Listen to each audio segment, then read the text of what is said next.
capítulo 5. Êxodo capítulo 5. Vamos ler os 9 primeiros versículos.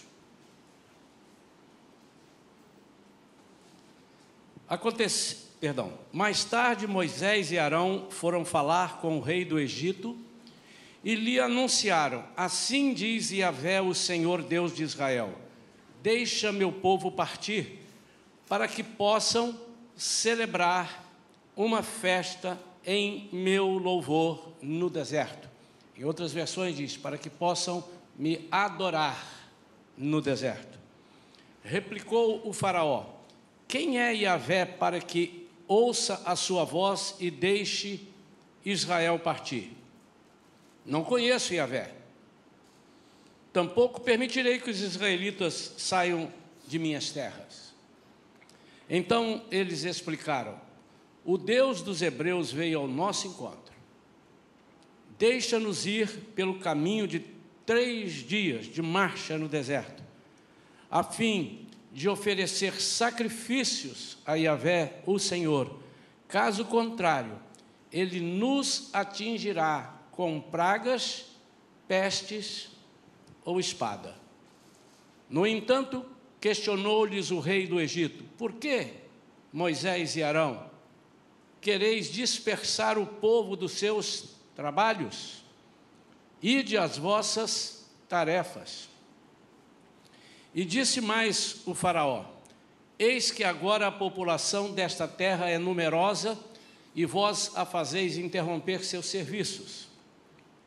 E no mesmo dia o faraó deu a seguinte ordem aos feitores e capatazes responsáveis pelo povo: não deis mais palha ao povo para fazer tijolos, como ontem e anteontem. Eles mesmos que vão e ajuntem para si a palha de que necessitam. Todavia, exigireis deles a mesma quantia de tijolos que faziam ontem e anteontem. Não abatereis nada, porque são preguiçosos. É por isso que clamam: vamos sacrificar ao nosso Deus. Torne-se pesado o serviço desses homens, a fim de que se dediquem a Ele e não prestem atenção a palavras mentirosas. Pai querido, fala conosco, Senhor, nesta manhã. Eu sei que Tu és vivo, Tu nos amas, nós queremos ouvir a Tua voz. Senhor, o nosso sentimento é de que o Senhor mesmo falará. As nossas palavras são as Tuas palavras, que nós autorizamos que o Espírito Santo venha colocar na nossa boca, nos nossos lábios. Que nesta manhã, Senhor, possamos ter o discernimento de tudo aquilo que o Senhor deseja para nós. Em nome de Jesus. Amém. Eu dei o título a essa mensagem, pode ter mais de um título, né? Obstrução de adoradores. Impedimentos para adorarmos. Antes de você começar a entender, nós temos ensinado aqui às quartas-feiras o panorama bíblico. Nós temos ensinado, ou temos procurado ensinar, a forma de ler a Bíblia. E a Bíblia, ela é a palavra de Deus revelada. Ela não pode ser lida como quem lê um livro. Ela precisa ser lida e pedindo ao Espírito Santo que nos revele o que Ele quer dizer ali. E terminamos, nessa quarta-feira, o livro de Números, já estudamos esses 4, com a visão, com foco no Novo Testamento. Porque senão não teria sentido nenhum nós nos agarrarmos ao Antigo Testamento, e muita gente equivocadamente diz: nós estamos na era da graça, nós estamos no Novo Testamento, então o Antigo Testamento são coisas passadas. Não são. O Antigo Testamento nunca é demais lembrar, viu, irmãos? Sempre vamos estar falando isso. O Antigo Testamento anuncia o Novo. e o novo confirma o antigo. Então, dentro desse texto aqui, tudo que Deus faz, Ele tem um propósito. Nunca esqueça disso. Deus não joga a conversa fora. Deus não cura uma pessoa aleatoriamente. Deus não salva por salvar. Sempre tem um propósito. E na história do Egito e da retirada do povo de Deus do Egito, a história é nítida. Deus trabalhando a favor do povo, mas ao mesmo tempo fechando o coração de Faraó, por duas razões, pelo menos duas razões. Primeiro, para que o povo visse quem é Deus, e para Faraó soubesse que ele não é nada, e que quando Deus quer agir, ninguém pode impedir. Mas algumas obstruções colocadas são propositais, como eu sempre disse, Deus não faz nada sem propósito, para que o povo viesse a saber quem o está chamando, quem o está dirigindo. Esse povo era o povo alvo de Deus, que queria fazer uma nova nação, uma nação monoteísta, uma nação que adorasse somente a um Deus. E Deus precisava que eles soubessem em quem eles poderiam confiar. Deus precisava de passar essa mensagem: vocês vão sair comigo, vocês vão para o deserto, vocês vão passar muitos anos no deserto. A cabeça de Deus sabia, Deus em sua presciência sabia que, embora eles pudessem chegar na terra prometida em 2 meses, eles chegariam só em 40 anos. Deus sabia. Deus não foi derrotado nos seus planos, não deu nada errado, mas Ele precisava de mostrar ao povo a diferença entre o Egito e a terra prometida. Ele precisava de demonstrar ao seu povo a diferença entre servir a Faraó e servir a Deus. E ele aqui, nas entrelinhas, já está dizendo coisas que lá na frente ele vai demonstrar através da sua palavra revelada e escrita, que nós citaremos alguns exemplos. A primeira mensagem que Deus passa para o povo é: vocês estão confiando, estão razoavelmente se dando bem ou sobrevivendo, mas estão confiando de uma forma errada e na pessoa errada. A proposta que eu tenho para vocês é de confiarem sim, mas certo. A qualquer momento o jogo de vocês pode virar. Como vai virar? Vocês estão recebendo tudo de mão beijada, inclusive a comida, mas vocês são escravos. Eu quero mostrar um Deus que eu sou, que vai proporcionar a vocês todas as coisas, e vocês serão livres. A diferença é que aqui vocês estão me obedecendo, porque senão vocês morrem, senão vocês vão apanhar, vão levar chicotadas, mas comigo, se vocês obedecerem, vocês serão prósperos. E se vocês não obedecerem, vocês vão entender o significado da desobediência. Não significa não desobedeceu, apanha, mas significa por que eu perdi, por que eu não tive sucesso. O que Deus quer passar para esse povo é exatamente isso. E Faraó tem uma palavra que até hoje, nos dias de hoje, tem sido uma das principais razões de nós não adorarmos a Deus, de nós não sacrificarmos a Deus. O sacrifício hoje não é mais com animais, é desnecessário falar, mas é com a nossa vida, com o nosso corpo. Nosso sacrifício é a nossa vida. Nós somos um sacrifício vivo. E Faraó diz assim: já sei por que esse povo está tão querendo adorar. É porque está trabalhando pouco. Então, quer ver eles pararem de falar em adoração? Dá trabalho para eles. Foi isso que ele disse. E como é que você dá trabalho para eles? Tirando o que vocês fornecem, deixa eles procurarem. Isso é inversamente proporcional ao que Deus nos ensina. No Salmo 127, que é um salmo muito conhecido, ele diz assim: se o Eterno, o Senhor, a não ser que Ele edifique a casa, trabalharão em vão os que desejam construí-la. Se o Senhor não proteger a cidade, inútil será o sentinela montar guarda. Os obstinados que retardam seu sono até a alta noite, acordam antes do amanhecer, ou seja, estão fazendo tudo de si, idolatram o trabalho, não alcançarão os bens que o Eterno concede aos que o amam, mas quando estes estão repousando. Há uma parábola de Jesus, diz que o reino de Deus é semelhante ao trabalhador que semeia a semente e ele vai dormir. E depois, enquanto ele está dormindo, a semente está lá, fertilizando.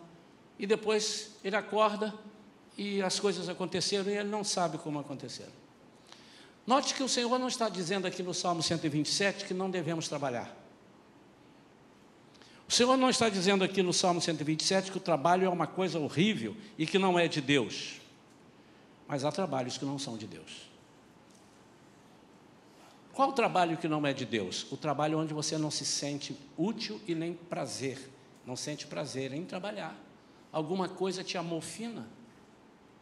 O trabalho onde você tem que dar mais de si do que depender de Deus. Esse não é de Deus.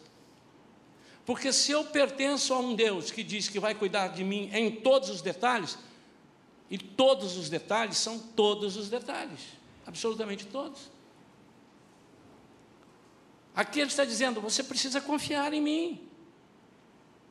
Mas há um segredo nisso tudo. O segredo é a adoração. E a adoração, para que não haja nenhuma dúvida, não significa que você tem que ficar cantando o dia inteiro, até porque a adoração não significa só louvar também, não significa só cantar. Mas demonstrar com a sua vida que você tem um Deus que rege todas as coisas em você e que, apesar de você estar em sacrifícios, ou com sacrifícios, fazendo as coisas, Ele está olhando para você e está tratando de todas as coisas. Então, a primeira coisa que Faraó disse é o seguinte: quer ver eles pararem de adorar? Aumentem suas cargas. Eles querem adorar porque eles estão ociosos. Isso é outra mentira. Outra mentira. Nós não adoramos porque estamos ociosos. Nós adoramos porque sabemos que Deus constrói todas as coisas na nossa vida e que nós não precisamos nos preocupar. E que precisamos achar um tempo dentro das 24 horas de vida. Precisamos achar um tempo de servir ao Senhor. E há uma outra coisa muito importante, que nós não devemos adorar a Deus porque recebemos. Nós recebemos porque adoramos a Deus. Nós não temos que adorar a Deus. Olha, tem um culto de ação de graças na Bíblia, eu vou mostrar para os irmãos, que acontece antes de receber. Eu já cantei em muitos cultos de ações de graça, já participei de muitos cultos de ações de graça. Eu quero convidar para um culto de ação de graça que vai acontecer dia 10 de dezembro, viu, irmãos? Todos aqui na igreja, por uma bênção que eu recebi. Foi isso, isso, isso, isso. Não é o normal? Mas na Bíblia, em 2 Crônicas, capítulo 20, Josafá presta um culto de ações de graças antes mesmo de sair para a batalha. Quando Deus falou com ele: não se perturbe, fique tranquilo, essa guerra não é vossa, é minha. Aí a seguir, eles prostram com o rosto em chão e começam a adorar ao Senhor. Culto de ação de graça por uma vitória que ainda não chegou.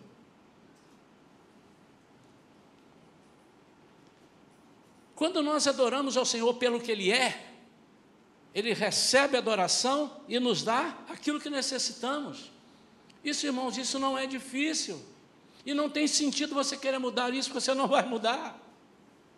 Não, eu só vou adorar se Ele me der. Você vai ficar sem Ele e Ele vai receber a adoração. E se os homens não adorarem, as plantas vão adorar, os animais o adoram, a baleia dentro do mar adora, o universo adora, tudo adora o Senhor. E todo ser que respira, louva e adora o Senhor. Você não muda, Ele é imutável, Ele é fiel. Acabamos de ler aqui, a pastora leu aqui, Ele é fiel, em todo tempo Ele é fiel. Então o Faraó diz, façam com que eles, não está dito isso daqui, mas está nas entrelinhas, façam com que eles esqueçam que Ele tem esse Deus. E como eles vão esquecer? Eles vão cuidar de buscar coisas para si, eles vão trabalhar, e olha, não muda nada, o tempo que ele tinha recebendo as palhas, é o mesmo tempo que ele vai ter para buscar as palhas e fazer os tijolos. Eu não sei se você já reparou, mas quando nós estamos com a nossa vida centrada em Deus, totalmente dependente de Deus, parece que o tempo, o tempo anda contra nós, o tempo voa, não dá tempo para nada. E quantas vezes nós ouvimos pessoas falarem, o dia para mim tinha que ter 30 horas, 28 horas, 36 horas, 48 horas, parece que não está dando tempo. Eu não estou dizendo que as pessoas que disseram isso em alguma oportunidade, é porque estão fora do propósito de Deus, não, mas pode ser que algumas estejam. Parece que todas as portas se fecham, aqui as portas se fecharam para eles, já está fechado. Os capatazes lá, com os braços cruzados, disse aí, cadê a palha? Vai buscar. Há momentos na nossa vida que a falta de adoração nos faz sentir que as portas fecharam. Sabe por quê, irmãos? Apesar da soberania de Deus, e apesar de Deus ser o dono da nossa vida, cabe a nós não permitir que o inimigo entre e mude o nosso pensamento. Cabe a nós não permitirmos que o inimigo nos faça desviar o nosso foco de Deus. Somos nós que decidimos fazer isso. Deus não controla o teu pensamento, porque senão seria mole, você só pensaria coisa boa. Deus te dá a liberdade de dominar o teu pensamento sob o poder dele, que Ele te deu. Olha que diferença. Você tem na mão a chave desse domínio. E parece que as portas se fecham, por mais que a gente faça as coisas, por mais que a gente dedique-se ao trabalho, parece que o trabalho não rende.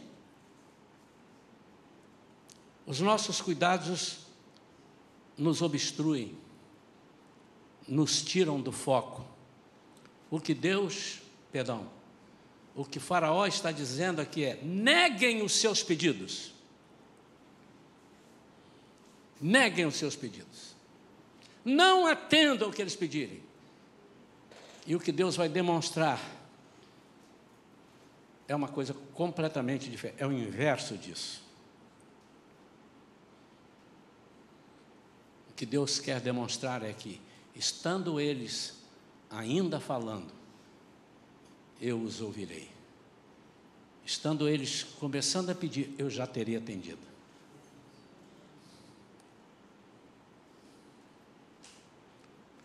Preocupações exageradas nos tiram do foco da adoração.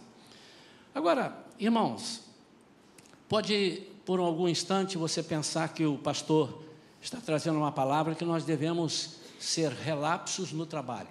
Não, aí você não é servo de Deus. Porque há passagens em onde ele diz que nós temos que honrar os nossos patrões. E talvez você até esteja adorando, você esteja falhando nesse quesito. Você tem aplicado um H aí no seu patrão, de vez em quando você chega atrasado, diz que o pneu do carro furou, que a chuva choveu, que a criança não te deixou dormir de noite. E às vezes não é isso. E você está desonrando. Conquanto você esteja adorando, você está errando nesse quesito. Mas eu quero também dizer sobre o ativismo, que é uma astúcia do inimigo para que nós nos esqueçamos de adorar a Deus. Ativismo na igreja, por exemplo. Ativismo a serviço do rei. É quando nós nos dedicamos tanto ao trabalho que nem sequer oramos. Ué, mas o senhor está falando uma incoerência, pastor. Não deveria ser, mas acontece. Não é muito difícil nós encontrarmos obreiros, trabalhadores, que estão trabalhando com afinco, não faltam, não saem, não chegam atrasados, mas não oram. E às vezes nem sabem orar, porque não aplicaram isso na sua vida. Alguns é porque estão trabalhando muito, ou alguns buscam trabalhar muito para esconder o momento da adoração. Há pessoas que têm vergonha de adorar ao Senhor. Eu louvo a Deus porque essa igreja tem liberdade. De vez em quando nós estamos aqui, alguém solta uma voz aí, aleluia, glória a Deus. Isso não é pecado. Você já imaginou se no lugar desse alguém soltasse um palavrão? Ou então gritasse, Mengo! No meio da adoração? Já sei que tem um monte de gente querendo falar Vasco aí. Você já pensou, irmãos? Como é que pode um aleluia, a não ser fora de propósito? Eu estou pregando e o irmão começa lá a gritar, que eu tenho que pedir, irmão, Deus está falando aqui, espera um pouquinho aí, depois você fala. Isso é uma questão de ordem, é uma questão de, até de educação, né? De domínio, né? A gente tem esse domínio. Não, mas aqui isso aqui não acontece. Como é gostoso você estar num ambiente que as pessoas estão chorando e agradecendo a Deus e dizendo aleluia. E às vezes nós perdemos isso, irmãos. Precisamos restaurar isso na nossa vida. O que Deus está dizendo é o seguinte, Moisés, diga para eles que eles perderam o sentido do sacrifício. Quando eles vieram para cá, Moisés, eles vieram com cerca de 70 pessoas, trazidas por José e depois pelo seu pai Jacó. Eram cerca de 70 pessoas. Hoje são milhões. Quando saíram eram 600 homens, e segundo a tradição, as mulheres e as crianças não eram contadas, e os estudiosos dizem que teria cerca de 2 milhões a 2 milhões e tanto de pessoas. Essa era a nação de Israel, que se perdeu, e que estavam ali há cerca de 400 anos, e que muitos deles não sabiam o que era adoração, mas Moisés sabia. Tanto que quando Moisés diz para Faraó, eles precisam, isso continuando no Êxodo, então eu estou dizendo o que está aqui dentro, depois você pode ler, quando a partir do capítulo 8, Moisés começa a fazer propostas, e Faraó dizendo, Moisés começa a ser mais incisivo, e Faraó começa a fazer propostas. Então podem adorar aqui, eu vou deixar vocês adorar, pode adorar aqui no Egito. E Moisés disse, não podemos adorar aqui, porque para adorarmos a Deus, nós temos que estar num ambiente propício, e esse não é o ambiente. Sabe por quê, seu Faraó? Porque a nossa adoração envolve sacrifício, morte de um animal, que vai simbolizar, Moisés não falou isso não, tá, irmãos? Mas ele disse dentro do coração, porque está na Bíblia isso, presta atenção, porque esse animal que nós matamos é um tal de Jesus que vai nascer. Eu posso dizer isso, viu, irmãos? Não está escrito isso, mas vocês sabem que é. E eles pegariam esse sacrifício e diriam, como vocês fazem isso? Matando animal. Alguns animais ali eram santos para eles. Não, isso é abominação. Moisés disse, isso seria abominação para os egípcios. Não podemos adorar aqui. Você não sabe o que é adoração. E muitos de nós não sabemos o que é adoração. Oferecer sacrifício de vida. E sacrifício não é você sair ajoelhado e daqui até Nova Iguaçu ajoelhado, passando pela ponte. Esse, ou semelhante a esse, Jesus já fez. Sacrifício é nós matarmos a carne para aflorar em nós o Espírito. Isso é sacrifício. Ei, irmão, já pensou? Deu meio-dia, você vendo não, né? Sentindo o cheiro da picanha, e você diz, estou de jejum, eu não vou, eu vou matar. E para que eu não fique pensando nessa miserável dessa picanha, só hoje que ela é miserável, depois que eu puder, ela não vai mais. Eu vou orar, eu vou para o canto, eu vou orar. Você está matando, entre aspas, o desejo da carne e aflorando em si o desejo do Espírito. Isso é sacrifício.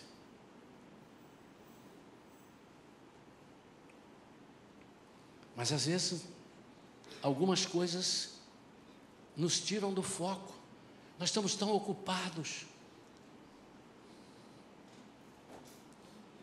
Estamos na igreja todos os dias que tem culto. Mas não estamos dispostos a adorar a Deus. Obviamente que eu não me refiro ao pessoal que está lá no apoio, que durante um tempo não deve entrar aqui porque precisa tomar conta lá. Mas eles não estão todos os dias para começar a conversa. E segundo, eles podem estar ali em adoração.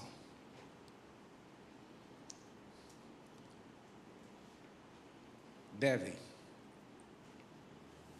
É assim a nossa vida. Pastor, segunda-feira de 8 às 18 eu não posso adorar. Por quê? Porque eu estou trabalhando. Você quer lugar melhor do que ser adorado do que no trabalho? As pessoas olharem para você e dizem assim, eu estou sentindo um negócio diferente naquele elemento ali. As coisas estão feias aqui fora, o trabalho, o patrão está... E o camarada está sorrindo, e de vez em quando eu ouço ele falando assim, glória a Deus, aleluia. Mas o que Deus fez para que o povo o adorasse? Primeira coisa, ele convenceu a Faraó que para adorar ele tinha que estar fora do Egito. Há um versículo que diz que nós estamos no mundo, mas não somos do mundo. Então, quando você for adorar, você tem que adorar como se você estivesse fora do mundo. E o que é adorar fora do mundo? É adorar com os nossos parâmetros, não do mundo. E esses parâmetros são reverência, obediência, cuidado no que fala, como anda, como faz as coisas. Mas aonde você está adorando? No mundo. Mas de uma forma diferente. E esse mundo que nós estamos passando aqui, ele já representa na nossa visão cristã de um deserto. Porque nós que aceitamos a Cristo, saímos do Egito e fomos para o deserto. E esse deserto, ele representa uma série de coisas. Primeiro, limpeza da sua vida passada. Segundo, dependência àquele que está te levando nesse tempo todo lá, foram 40 anos, para alguns são 70, para alguns foram 20.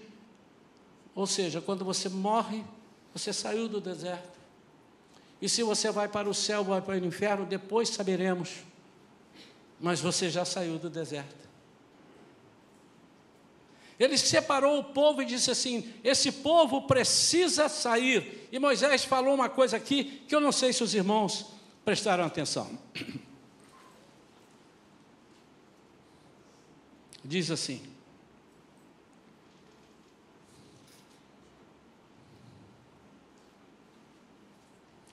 vamos achar aqui o versículo.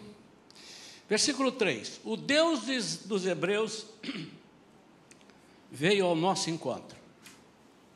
Agora Moisés vai falar. Deixa-nos ir pelo caminho de 3 dias. Que coincidência. Não. Como eu disse no início, nada é coincidência na Bíblia. Tudo é Jesuscidência. Tudo tem um propósito. Aqui ele começa a dizer assim: vai vir um que vai tirar o seu povo todo do mundo com o seu próprio sacrifício. Nenhum deles vai precisar de passar como nós estamos passando no deserto, mas ele vai passar no deserto. E assim como nós vamos ficar 40 anos no deserto, ele vai ficar 40 dias. Depois ele vai começar o ministério, e ele vai ficar 3 anos. No final de 3 anos, ele vai morrer, e vai ficar 3 dias, e no 3º dia, ele ressuscitará, e toda a terra estará glorificando a Deus. Há coincidências na Bíblia que nós precisamos entender pela revelação divina. Deixa-nos ir pelo caminho de 3 dias de marcha no deserto. 3 dias de marcha no deserto, a fim de oferecermos sacrifícios ao Senhor. Caso contrário, ele nos atingirá com pragas, pestes ou espada. Caso não façamos isso, caso não o obedeçamos, não é que o Senhor vai, mata aquele ali, as pessoas vão morrer. Por quê? Porque eles estão procurando as próprias palhas. E o Senhor disse: eu tenho palhas para dar, melhores que essa. Eu tive um dia olhando, já falei isso aqui uma vez, eu gosto de ficar pensando, como é que seria isso aqui? Como é que seria isso aqui? Será que se Moisés fizesse um cálculo de quanta comida ele ia levar para o deserto, ele falava: Faraó, me dá um tempo que eu vou pensar melhor? Ele falaria, talvez, não sei. Porque ele sai com 2 milhões, vamos botar 2 milhões, 2 milhões de pessoas, e não tem comida para 2 milhões de pessoas para 40 anos, e nem para 2 meses. E se tivesse, eles não teriam caminhão para levar, a logística ia furar. Mas naquele momento ele disse assim: eu quero que vocês creiam, eu não sei como vem, não sei como vai ser, mas eu sei que vai ser. Segunda coisa, em cima disso, Deus leva o povo e supre o povo no deserto em todas as suas necessidades. Aqui, vocês estavam chateados lá e falaram com o Faraó: pelo amor de Deus, não faz isso com a gente não. Aí foram Moisés, se você ler os versículos seguintes, não leia agora, né, para não perdermos aqui o foco. Moisés, você está atrapalhando a gente pelo menos era escrava, tinha palha aqui na nossa mão, agora não temos nada, somos nós que temos que buscar. Aí Deus disse assim: agora comigo é diferente, vocês não precisam buscar nada não, eu vou mandar o pão do céu, o maná, e não vai ser um dia não, vão ser 40 anos, e quando vocês enjoarem do maná, eu vou dar codornizes, fiquem tranquilos. E onde nós vamos? Alguém tem uma mangueira que leva a mangueira ligando na água do Egito? Não, vai sair da pedra. Porque eu sou um Deus que fiz as coisas loucas para confundir as sábias. Fiz as que não são para confundir as que são. Vocês precisam me adorar. Porque enquanto vocês estiverem me adorando, eu estarei trabalhando para vocês. E no deserto, além de suprir o povo em todas as suas necessidades, Deus ensinou ao povo. Porque o povo não sabia, precisava de saber. Note, irmãos, que quando nós adoramos a Deus, o Espírito Santo vem sobre nós e nos ensina, intercede por nós com gemidos inexprimíveis. Ele nos ensina o que falar. Quando nós adoramos a Deus, nós não temos que ter preocupação nenhuma, nem com o nosso chefe, com o nosso trabalho, com as nossas provas na faculdade. Por quê? Porque Deus vai nos ensinar, irmãos, é bíblico. E Deus foi fazendo tudo isso. A história do deserto é muito conhecida. Eu quero dar um pulo para o Novo Testamento já. No deserto, ele deu água, da onde não tinha água. Onde eles viram água, não vamos precisar de... até que enfim, não vamos precisar de bater na pedra. está aqui, a água está ali, vamos beber. Ai, que água amarga. Tinha água, mas era amarga. O Senhor disse, eu vou fazer ela ficar tranquila, potável, para vocês beberem à vontade. Mas tem que me obedecer. Não pode murmurar, porque a tua murmuração anula a tua adoração. A tua murmuração anula a tua adoração. Pra você não pensar que eu estou falando para você. A nossa murmuração anula a nossa adoração. Esse povo adorou o Senhor, mas bastava as coisas ficarem estreitas, eles murmuravam. E eles estavam no deserto quando disseram, puxa vida, não era melhor, nós vamos morrer aqui, não é melhor então a gente morrer no Egito? Estávamos lá tinha a comida, lá tinha a cebola, tinha lá um... Aqui nós não temos. E foi só por causa da murmuração que essa geração, a primeira geração, não entrou na terra prometida, morreram todos no deserto. Amados, nós estamos no deserto para darmos frutos e muitas vezes temos morrido. Por quê? Porque estamos querendo buscar as palhas com as nossas mãos, quando as palhas são dadas pelo nosso Senhor.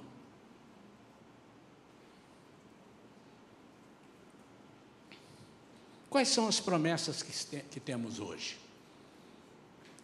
Confrontadas com as promessas, com as palavras de Faraó para o povo. Primeiro, tudo o que pedirdes ao Pai, em meu nome, eu farei. João 14, 13. Faraó diz, não dê nada.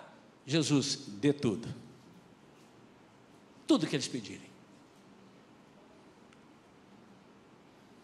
A ponto de você dizer assim, eu nem pedi isso e ganhei. E aí eu entendo o versículo que Deus nos dá, infinitamente mais do que queremos, do que pensamos, do que merecemos. Não é por mérito, mas é por Deus, é pela bondade de Deus. Em Mateus 7, 8, diz, pedi e dar-se-vos-á. Buscai e achareis. Batei e abrir-se-vos-á. Porque todo que pede, recebe. Por quê? Porque eu sou Deus, eu não sou Faraó. E todo aquele que busca, acha. Pois todo o que pede, recebe. O que busca, encontra. E a quem bate, se lhe abrirá. Se somos adoradores, o Senhor nos promete mais uma coisa. O Senhor diz que a adoração atrai os favores de Deus, pois mostra o nosso coração. Se Ele vê um coração adorador, é exatamente isso que Ele está procurando. Quando Jesus encontra com a samaritana, Ele dá uma resposta do que aconteceria daqui a pouco, mas eu já estou aqui. Eles estavam lá em Êxodo falando de um que viria, sou eu mesmo. Mas agora aqui,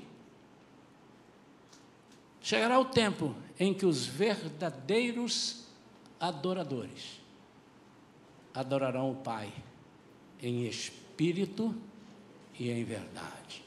É o nosso tempo, é esse tempo. É esse tempo. Agora ele vai dizer uma frase.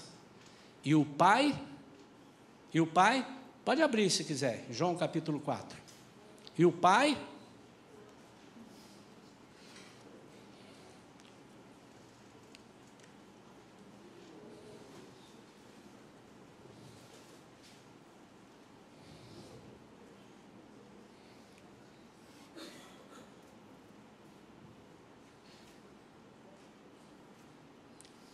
vamos lá, versículo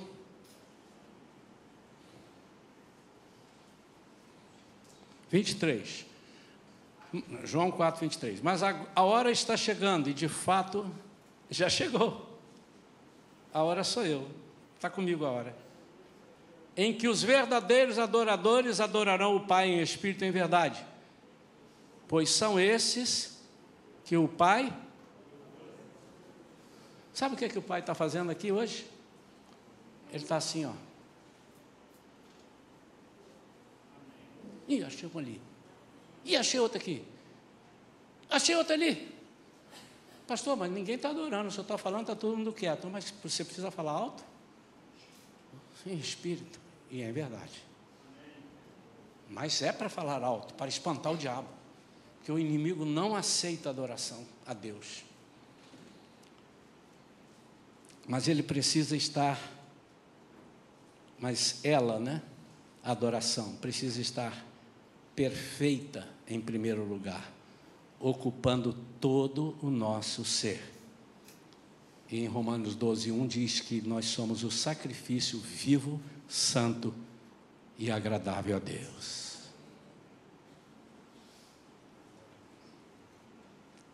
Está aí a receita de nós atrairmos os favores de Deus. Leve o povo, leve fora desse ambiente. Alguém um dia me perguntou: pastor, é lícito o crente ir no lugar assim, assim? Falou lá um lugar. Eu disse assim, desde que você consiga adorar a Deus lá, você pode ir. Duvido que você consiga. No lugar que ele me falou, não há hipótese. Não há hipótese.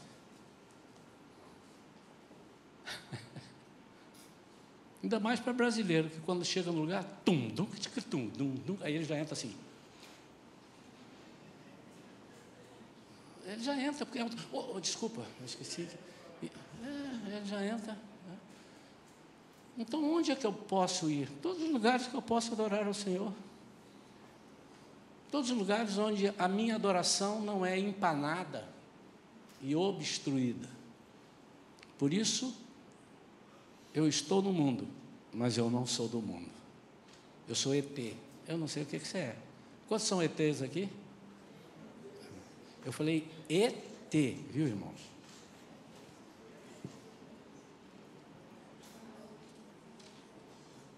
Vamos orar a Deus. Vamos falar com o nosso Pai. Eu não tenho a menor ideia qual é a tua carga nesta manhã. Não tenho. Não sei se você parou de receber palhas. O que é isso? Estou me dirigindo aos comerciantes. Comerciantes, estou falando com vocês. Profissionais liberais, cadê vocês? Estou falando com vocês. Eu não sei se você parou de receber os clientes. Os clientes não estão chegando em você. E você agora está tendo que inventar. Não invente. Não tem invenção para isso. Adore ao Senhor. E Ele diz, tudo que você me pedir, eu vou dar. Tudo que você pedir ao meu Pai, em meu nome, eu vou dar. Ele vai começar a mandar cliente para você, da onde você nunca viu sair. Eu orei uma vez por uma pessoa que estava, disse, pastor, eu até estou com uma situação econômica razoável, mas financeira está ruim. Econômica, porque eu tenho vários vários clientes que me devem. E eles não me pagam. Eu disse, vamos orar por isso. Depois ele falou, pastor, tem gente que me devia 10 anos que eu nem lembrava, veio me pagar. Eu disse, o Senhor, Ele está mandando a palha.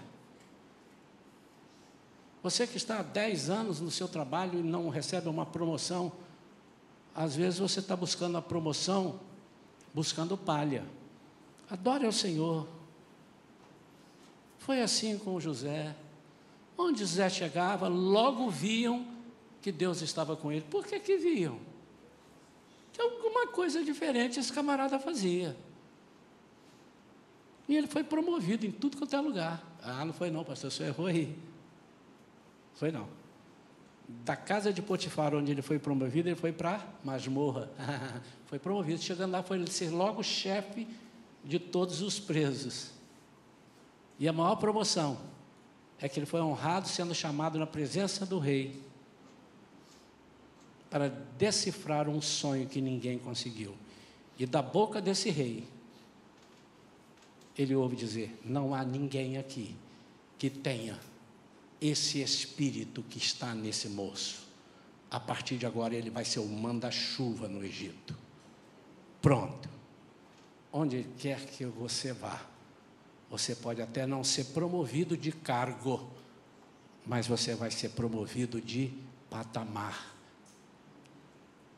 na cabeça do seu chefe. Você vai ser honrado. Feche seus olhos. Pai querido, em nome de Jesus, nós te louvamos, Senhor, porque reconhecemos nesta manhã que realmente a busca pelas palhas excessivas nos impedem de te adorar, nos ocupam com afazeres que não são próprios da vida de um adorador. Mas, Pai, a busca incessante de nada vale se o Senhor não for conosco, como diz o Salmo 127. Mas nós queremos agora, Senhor, pedir para o teu povo, para esse povo que ouviu atentamente a tua palavra, a tua mensagem, derrama do alto, Senhor, os favores que eles precisam, mas coloque antes no coração deles um sentimento de adoração que nunca se apague. Troque a murmuração dos seus lábios pelas palavras de vida e de adoração.